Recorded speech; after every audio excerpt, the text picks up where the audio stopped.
تاسوعا یعنی نهم، یعنی تنها یک روز مانده به دیدن خورشید و ماه و ستاره ها روی نی. شیری فتاده در خاک، قبری فتاده در خون، بی دست و پا حبیبم، سرها به نیزه دیدم.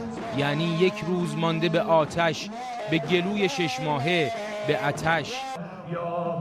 وقتی آب میخوره به اندازه یه قاشق کوچیک،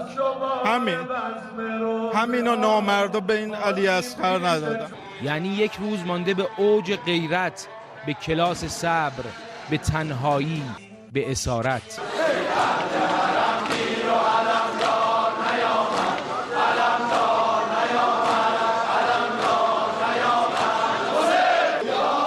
تاسوعا یعنی آخرین فرصت برای یک تصمیم. خیلیا میتونن برن، خیلیا میتونن وایسن. الان اگه در این حالت که هستم حتما میموندم، ولی اون موقع نمیدونم، اون موقع رو باید تصمیم گیری کرد. زندگی با ذلت یا مرگ با عزت.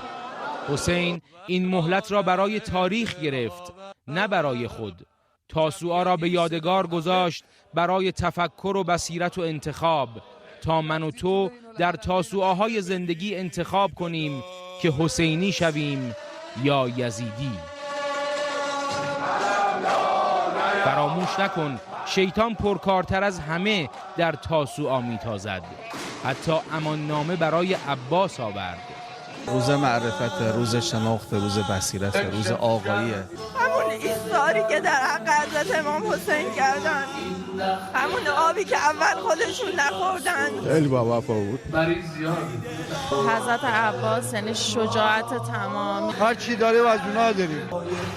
وقتی امام حسین اسیر عباس بوده، ما چی هستیم در کنارش؟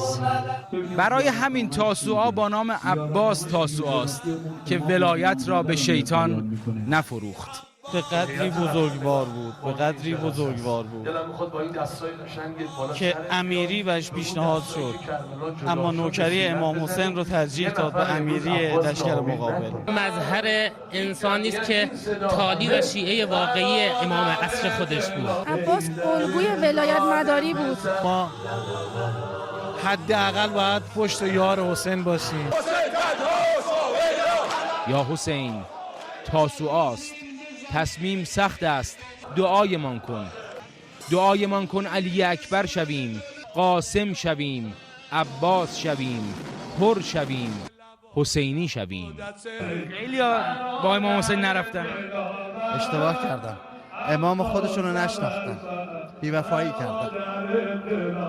مطمئناً در تاریخ شیعه دیگه بی‌وفایی تکرار نمیشه. یا حسین دعایمان کن در تاسوعای زندگی نمانیم. ای دلاور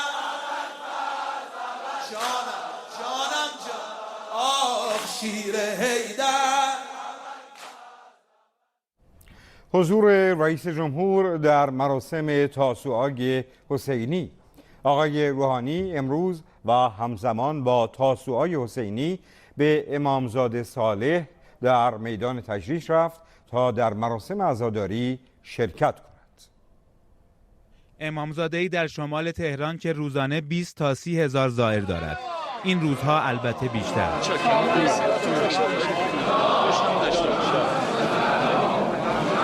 مرقد مطهر امامزاده صالح تهران، انتخاب رئیس جمهور برای عزاداری روز تاسوعا.